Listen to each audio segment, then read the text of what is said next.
Programme आज exclusive के साथ मैं हूं मुताहिर जलीस खान और मैं हूं अरीबा खान। आज प्रोग्राम में हम बात करेंगे यूनान कश्ती हादसे पर और ये जानने की कोशिश करेंगे कि इंसानी स्मगलर्स कैसे सादा लू अफराद को बेवकूफ़ बनाते हैं और वो क्या वजूहात हैं जिनकी वजह से लोग मुल्क छोड़ने पर मजबूर होते हैं। लेकिन इससे पहले हम आपको एक पैकेज दिखाते हैं जिसमें गुजरावाला के इंजमाम और गुजरात के आमिर सज्जाद की कहानी है। कश्ती सानेह में इंजमाम तो महफूज रहा लेकिन आमिर अब तक लापता है। इस हवाले से पैकेज देखते हैं। पहले रिपोर्ट आपने देखी और कितने अफसोसनाक पहलू इस रिपोर्ट के अंदर वाज़ेह तौर पे सामने आए। जो बच गए उन्होंने किस तरह से अपनी रुदात सुनाई और क्या वाक़यात थे, क्या हालात थे, किस तरह से तमाम सूरत हाल सबके सामने आ चुकी है अब तक, और इस पर मज़ीद बात करेंगे। हमारे साथ स्टूडियो में भी गेस्ट मौजूद होंगे और हमारे साथ टेलीफोन लाइन पे भी हमारे साथ गेस्ट मौजूद होंगे। समाजी कारकुन सारिम बर्नी साहब हमारे साथ स्टूडियो में मौजूद हैं, उनसे इस पर बात करेंगे और जो इंसानी ज़िंदगी है इसकी कीमत क्या रह गई है इस हवाले से गुफ्तगू करेंगे। रियाज अहमद अवान हमारे नुमाइंदे लाहौर से हमें ज्वाइन करेंगे। इस हवाले से कुछ डिटेल उनसे भी ली जाएगी और इस हवाले से मज़ीद आगे भी बात की जाएगी। एडवोकेट ज़ियावान साहब हैं, उनसे भी इस पर गुफ्तगू करेंगे, वो हमारे साथ टेलीफोन लाइन पर मौजूद हैं। और इसके साथ साथ मोहम्मद मालिक साहब हैं जो कि साबिक डायरेक्टर FIA हैं, और क्या सूरत हाल रही, क्या पेशरफ्त हुई है और स्मगलर्स को गिरफ्तार करने के लिए और इस तरह से जो लोग जाते हैं किस तरह से जाते हैं, कौन मुलविस होते हैं, इस पर भी उनसे बात करेंगे। सबसे पहले एडवोकेट ज़ियावान साहब मैं आपकी तरफ बढ़ूंगा, क्या समझते हैं? बहुत बड़ा माफिया है पूरी दुनिया में, जो ये सेकंड बिगेस्ट जो है ना वो ये इस तरह का इलीगल ट्रेड है, जो कि आर्म्स के बाद ये ह्यूमन स्मगलिंग और ये सारी चीजें होती हैं। ये दुनिया का दूसरा मतलब जो इलीगल बिजनेस है जो इसमें है, और इसमें बहुत बड़े बड़े माफिया शामिल हैं और हमारी लॉ एनफोर्समेंट उनका मुकाबला नहीं कर सकती। बात यह है कि हमारी लॉ एनफोर्समेंट में जो इम्प्लीमेंटेशन करने वाली एजेंसीज हैं वो FIA, मालिक साहब मेरा ख्याल है फोन पे मौजूद होंगे, उन्होंने कितना ट्राई किया होगा वो बताएंगे। और फिर इसके बाद जो है ना बॉर्डर सिक्योरिटी फोर्स है। पाकिस्तान के बॉर्डर जो इतने बड़े हैं कि पाकिस्तान की जो इस वक्त सिचुएशन है कि वो टेररिज्म को कंट्रोल करने में इतनी मुश्किल हो रही है, तो ये तो ह्यूमन स्मगलिंग तो बहुत एक डिफरेंट चीज़ है। तो बात ये है कि पाकिस्तान एक अकेला इसको नहीं कर सकता, ये एक ट्रांसनेशनल क्राइम है जिसमें कि बहुत सारी जो कंट्रीज़ हैं उन सबको अपना एक कंट्रीब्यूशन देना पड़ेगा।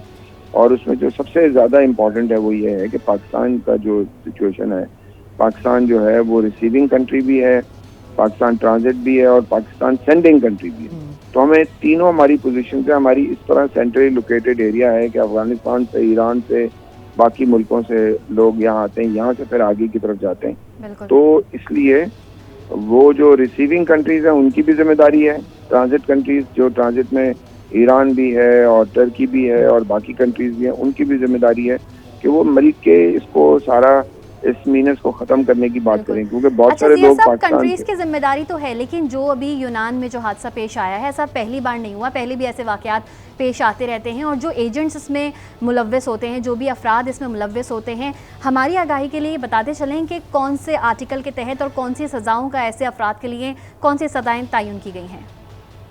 मैंने बताया ना 2018 में जो लॉ बना हुआ है उसमें सजाएं हो सकती हैं, जो लेकिन मुश्किल पता है क्या है, वो ये है कि यहाँ से लोग कई दफ़ा लीगल तरीके से जाते हैं, विजिट वीज़ा पे जा रहे होते हैं और फिर वहाँ से आगे निकलने की बात करते हैं, तो वो इलीगल हो जाते हैं। वो तो कंट्रोल करना पाकिस्तान गवर्नमेंट के लिए बहुत मुश्किल है। लेकिन इसके अलावा जो क्रॉस बॉर्डर है, जो ये मंदबुल्लो से या ये जो बलूचिस्तान के इलाके से ये लोग जाते हैं, और एयरपोर्ट पे भी बहुत सारे ऐसे लोगों को FIA देख सकती है अगर FIA उसमें थोड़ा सा इंटरेस्ट ले। लेकिन FIA देखें एक छोटी सी जो है ना वो लॉ इन्फोर्समेंट है। हमारा तो मुतालबा ये है कि ये जो ट्रैफिकिंग है, ह्यूमन स्मगलिंग है और माइग्रेशन को हैंडल करने के लिए पूरी एक सेपरेट जो है ना वो लॉ इन्फोर्सर और एक सेपरेट एजेंसी की ज़रूरत है, ताकि हम इसको इतने बड़े इशू को देखें। ये जो माइग्रेंट्स हैं ये सिर्फ हमारे लिए बदनामी का बायस नहीं है। बहुत सारे जो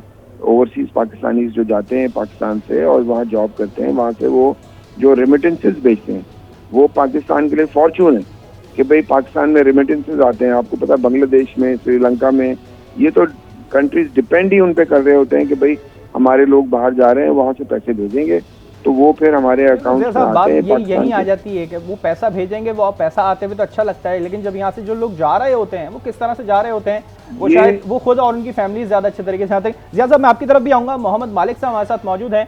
साबिक डायरेक्टर FIA हैं। मालिक साहब, बहुत शुक्रिया वक्त देने के लिए आज न्यूज़ को। क्या कहेंगे, किस तरह से रिपोर्ट सामने आई हैं, क्या हालात और वाक़यात हैं, और जो स्मगलर्स गिरफ्तार हुए हैं इस हवाले से क्या पेशरफ सामने आई है, और इसको मुकम्मल तौर पर ख़त्म करना, और यकीनी तौर पे तकरीबन 70 की दहाई से चलता हुआ आ रहा है, इसको मुकम्मल तौर पर ख़त्म करने के लिए क्या स्ट्रेटजी हो सकती है?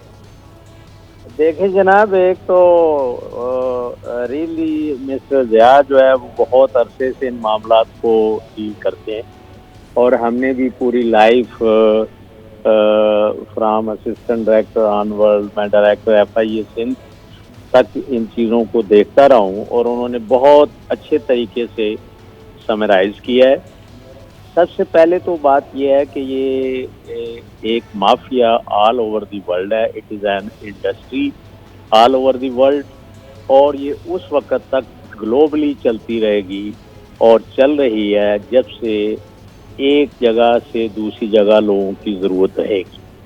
जब जो हमारे पास लोग जाते हैं, हमारे उनकी सबसे बड़ी बदकिस्मती ये है कि हमारे कंट्री के लोगों को कंटेंटमेंट नहीं है। जो जिसके रिसोर्सेज हैं, अगर अपनी ज़िंदगी वो उस तरीके से खुशी से कंटेंटमेंट से गुजारे तो वो उसमें खुश रह सकता है। लेकिन सोसाइटी के अंदर एक कंपटीशन जो बहुत अरसे से शुरू है, जो कि बहुत ज़्यादा नुकसानदेह चीज़ है, कि मैंने आपको देखा कि आप किसी तरीके से बाहर अगर चले गए हैं और आप सक्सेसफुल हो गए हैं, तो मैं आपको compete करने के लिए जितनी भी तगोदो है वो लॉफुल हो या अनलॉफुल हो, उसके लिए तैयार होऊंगा। एक तो ये पोजीशन है, और इसके लिए जो एजेंट माफिया है उनका पूरा एक चेन है, जो हर कंट्री में कोई ना कोई उनका एजेंट मौजूद होता है। मालिक साहब, इन पे गिरफ्त कौन करेगा? बात तो ये आ जाती है, इन पे गिरफ्त कौन करेगा? और फिर जिस तरह से ज़िया साहब ने कहा कि FIA एक छोटा इदारा है, उसको कंट्रोल करना थोड़ा मुश्किल है इन तमाम चीज़ों को, तो इस पे गिरफ्त कौन करेगा, क्या समझते हैं? तो आइडिया होगा कि जब तक ANF एंटी नारकोटिक फोर्स जो है उसको अमेरिकन ने बहुत ज़्यादा फंडिंग नहीं की थी उस वक़्त तक, और उसके अंदर आर्मी पर्सनल्स भी इन्वॉल्व हुए थे, जैसे आपको आइडिया आज तक। उसके बाद जो हेड करता है वो आर्मी जनरल करता है ANF को। ये हमारे पास इतनी शेड्यूल्ड ऑफेंस की इतनी लंबी लिस्ट है कि जैसे ज़िया साहब ने रिकमेंड किया है कि इसके लिए बाकायदा तौर पर ऑल ओवर दी वर्ल्ड जो कंट्रीज़ हैं जो इससे अफेक्टेड हैं, उनको मिल बैठ के और एक फंडिंग करने की ज़रूरत होगी, क्योंकि हमारे पास इतने रिसोर्सेज नहीं है। हम तो अपने प्राइमरी स्कूल जो है उनके लिए लोगों से बैक करते फिरते हैं, तो ये तो उसके बाद की बात है। तो इसलिए ये मेरा ख्याल है कि पूरी दुनिया जब इस पर ह्यू एंड क्राई करेगी, फंडिंग करेगी, और हर ऐसी कंट्री को, जैसे आपने ईरान, मंदुबेल एक जगह है बलूचिस्तान के पास, नहीं तो हमारा जो फॉरेस्ट बॉर्डर है वो हज़ारों माइल है, और लोग अपनी जान को जोखों में डाल के और एक कंपटीशन और हैप्नोटाइज वे में एक्ट करते हैं। और इसी तरीके से बहुत सारी कंट्री में जहां हमारे यहाँ से वीज़ा आसानी से या ऑन अराइवल मिल जाता है, यहाँ एजेंट माफिया जो है उनको पेपर्स उस तरह के बना के वीज़े हासिल कर लेते हैं, वो वहाँ चले जाते हैं, वहाँ से वो फर्दर। और ये मेरा ख्याल है बहुत शुरू से है। आपको आइडिया होगा 1950 में जब ब्रिटेन में बहुत ज़रूरत होती थी, तो हमारे कश्मीरी भाई जो हैं वो 1950 में विदाउट वीज़ा वहाँ पे ऑन अराइवल गए हुए हैं, और वो हज़ारों लाखों की तादाद में वहीं सेटल है। तो it is a global problem. इसको हल करने के लिए स्वयं जो जैसे बताया गया है, ज़िया साहब ने बताया कि बहुत एक ठीक है, मालिक साहब हमारे साथ मौजूद रहे, हमारे गेस्ट हमारे साथ मौजूद हैं स्टूडियो में, हमारे साथ सारिम साहब मौजूद हैं, उनसे भी जानेंगे। लेकिन ये सॉर्ट और ये जो चीज़ें हैं हम आपको दिखाएं कि ये सफ़र कितना मुश्किल होता है और इससे क्या हासिल होता है। ये भी एक अफसोसनाक पहलू है। Dunki following European dream documentary के खालिक हसन जैदी ने वॉइस ऑफ अमेरिका से बात करते हुए ऐसी बातें बताई कि सुनकर रोंगटे खड़े हो जाएं। उनका कहना था कि सख्त अजियतनाक सफ़र के दौरान कई नौजवान अपनी जानें गंवा बैठते हैं, सिर्फ 5% अफराद को ही अच्छी ज़िंदगी नसीब होती है। आपने देखा कि ये सफ़र कितना ज़्यादा अजियतनाक होता है, कितना मुश्किल होता है। सालिन साहब, आपसे सवाल करेंगे। कहा जा रहा है कि कश्ती में सवार पाकिस्तानियों के साथ नारवा सलूक किया गया, उनके साथ बहुत ज़्यादा बदसलूकी भी की गई। आखिर ऐसा पाकिस्तानियों के साथ ही क्यों होता है, क्या समझते हैं आप? देखिए, ये सफ़र ही बहुत तकलीफ़देह, अजियतनाक, दर्दनाक सफ़र है। और अगर हमें सच ही बोलना चाहिए, लेकिन हम हमेशा एक साइड को लेते हैं, दूसरी साइड को छोड़ देते हैं। बाद लड़के थे जो 25-25, 30-30 लाख रुपए दे करके गए। ये 25-25, 30-30 लाख रुपए उन्होंने क्यों दिए थे, किस चीज़ के दिए थे?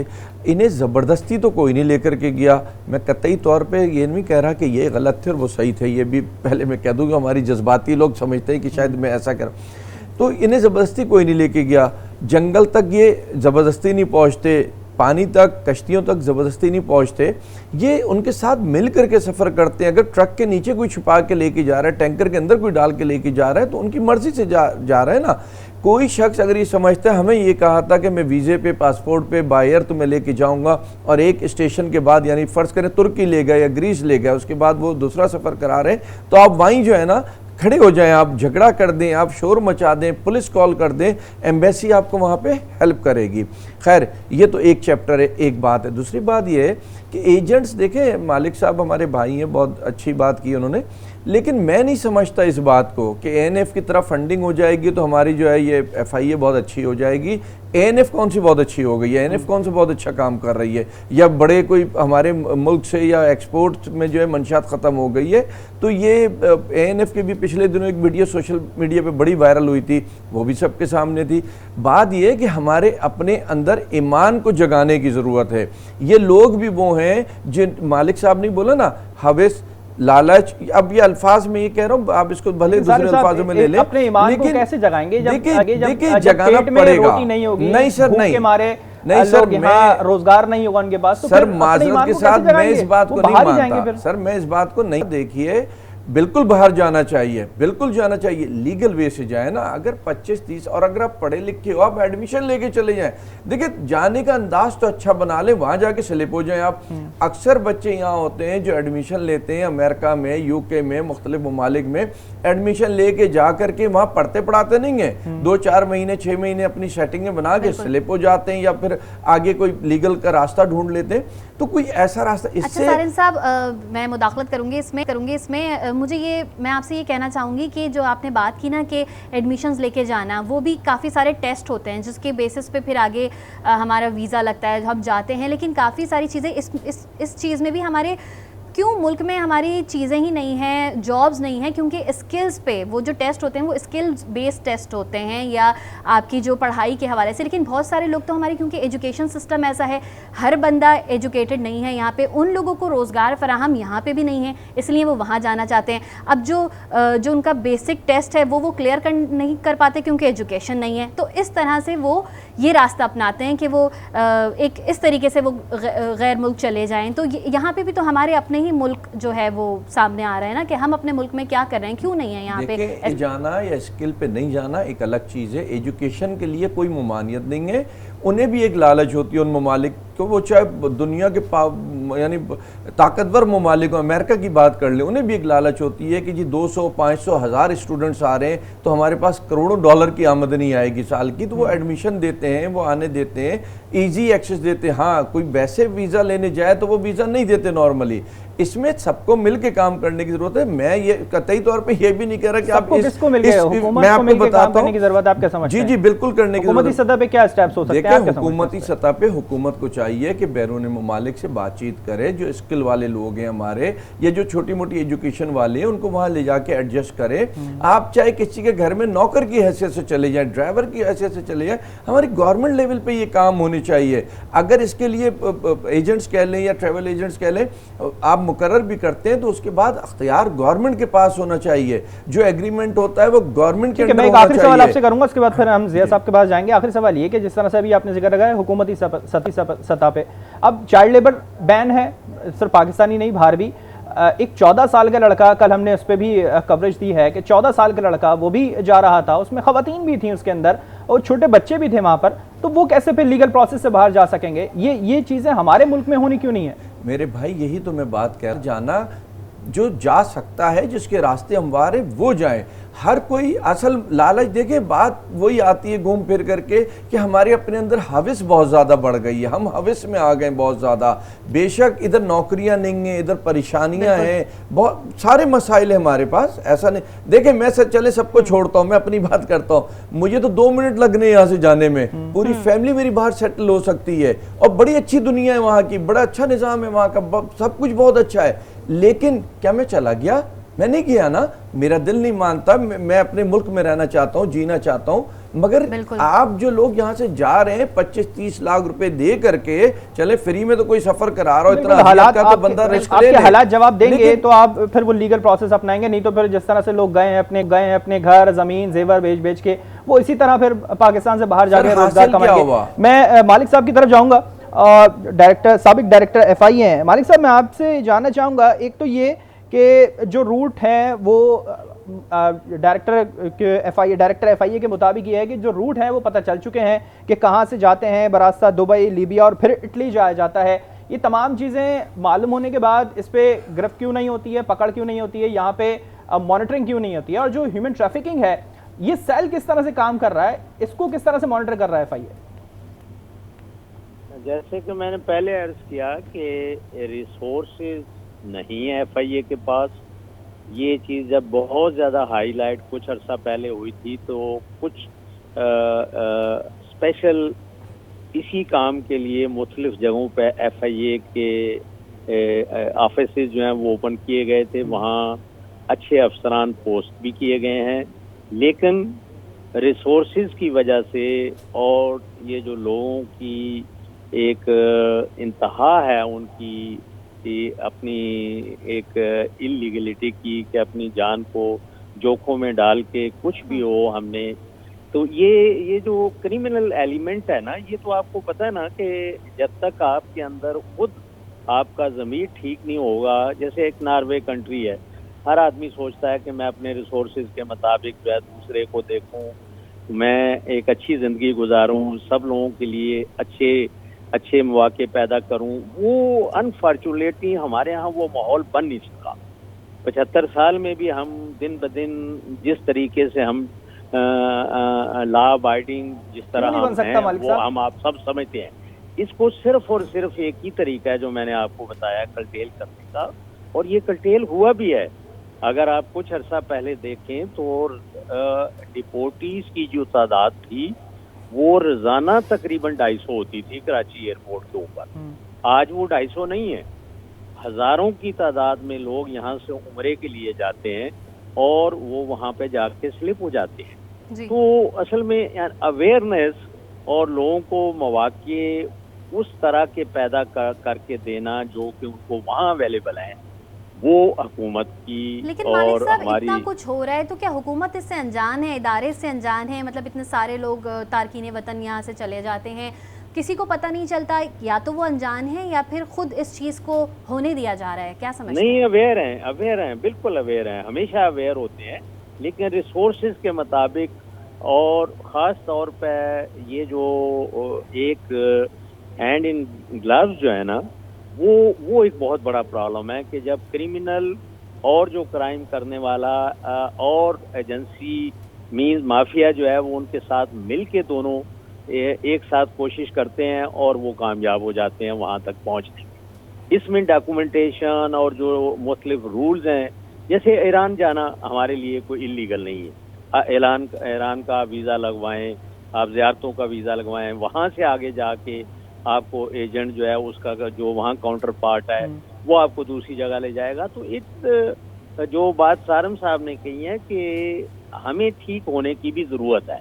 ये जो लोग कर रहे हैं इनको पता होना चाहिए, और इनमें से मेजॉरिटी उन्हीं जगह के लोग हैं जो कि जिनके साथ पहले हज़ारों लोगों के साथ हो चुका है, लेकिन इनका माइंड इतना ब्रेन वॉश और इतना कंपटीशन से मेरे ख्याल में हिप्नोटाइज हो जाते हैं। मालिक साहब हमारे साथ मौजूद रहिएगा। जिया साहब आपकी तरफ आते हैं, फिर से आपकी तरफ मैं वही सवाल करूंगी कि जो छोटे बच्चों को माएँ भेज देती हैं, कुछ तो साथ में पूरी फैमिलीज जाती हैं, लेकिन कुछ इतना अपने जिगर पे एक बड़ा पत्थर रखे, क्योंकि हमारे यहाँ बहुत सारी चीज़ें हैं जो कि उसूली तौर पर नहीं हो पाती हैं, बच्चों को भेज दिया जाता है 14-15 साल की एज के। वो बच्चे वहाँ जाके क्या करते हैं, ऐसी कौन सी जॉब्स है जो वहाँ पे उनको मिल जाती हैं और यहाँ पे नहीं मिल पाती? दूसरा ये कि अगर कोई ऐसे भेजना चाहे तो उनके लिए जो सही प्रोसेस है वो क्या होगा?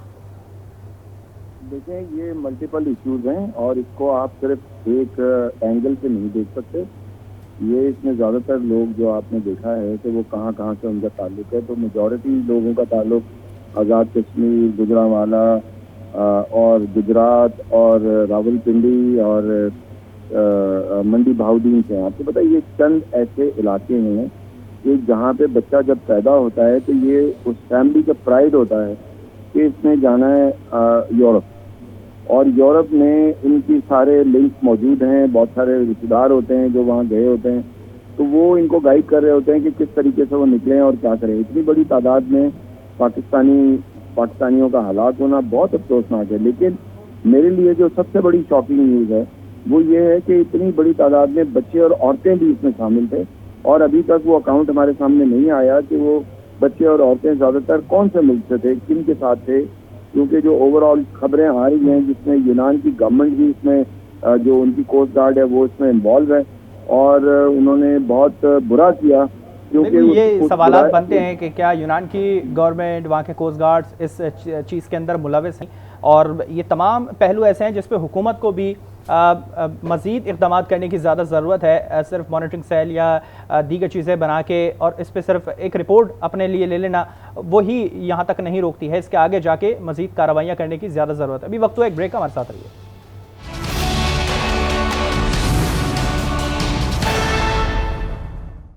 Welcome back. अफसोसनाक यूनान के कश्ती हादसे के ऊपर बात हो रही है। हमारे साथ हमारे नुमाइंदे रियाज अहमद अवान मौजूद हैं।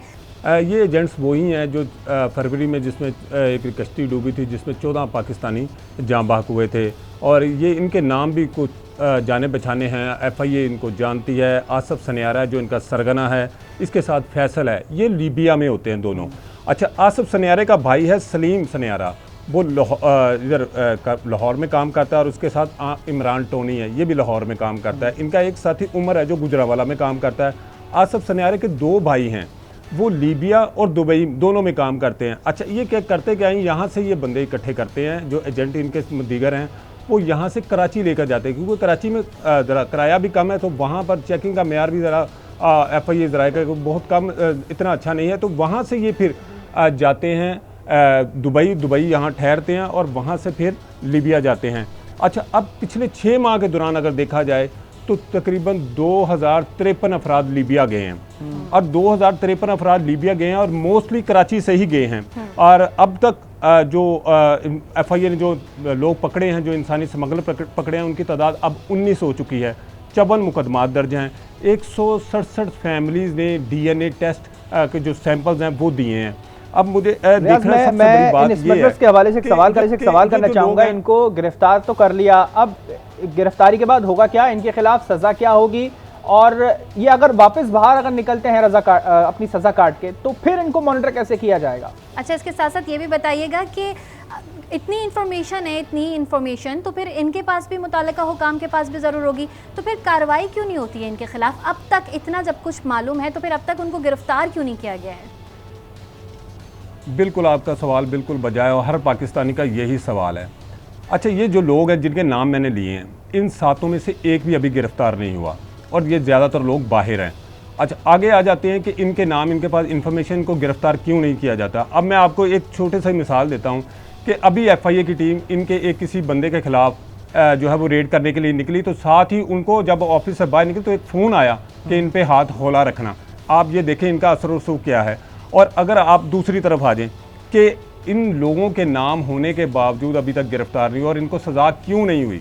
सज़ा इसलिए नहीं होती कि जब आप जो लोग बेचारे इस दुनिया से चले जाते हैं तो उनके वालिदैन को लालच दी जाती है कि हम आपके पैसे वापस कर देते हैं, या फिर आपका दूसरा पैसा बेटा जो है वो इन्हीं पैसों में ले जाते हैं। तो वो वालिदैन जो जिन्होंने FIR कटवाई होती है वो अदालत में जाकर ये कहते हैं, मोस्टली मैं आपको बता रहा हूँ, ये 98% लोग ऐसे ही करते हैं। वो अदालत में जाकर बयान देते हैं हमने कोई कार्रवाई नहीं करनी, लिहाजा हम इनके माफ़ करते हैं। तो इसलिए ये मुल्ज़मान बच जाते हैं। कुछ FIA की भी मर्ज़ी होती है कि वो पकड़ते ही नहीं है इनको, अगर वो पकड़ लें तो फिर इतने बाअसर होते हैं कि वो निकल जाते हैं, तो FIA वहीं के वहीं बैठी रहती है। और यहाँ तक जहाँ आप मालिक साहब ने कहा कि FIA एक बहुत छोटा इदारा है, FIA एक बहुत बड़ा इदारा है, ये बिल्कुल कहना मैं इसको मुनासिब नहीं समझता। FIA अगर अब हरकत में आकर इतने इंसानी स्मगलरों को गिरफ्तार कर रही है, 19 को अब तक गिरफ्तार कर चुकी है और अभी भी क्रैकडाउन जारी है, तो ये पहले भी किया जा सकता था। फरवरी में जब 14 पाकिस्तानी जाँ बहक हुए थे तो उस वक्त ये सारी कार्रवाई हुई थी, फिर रुक गई।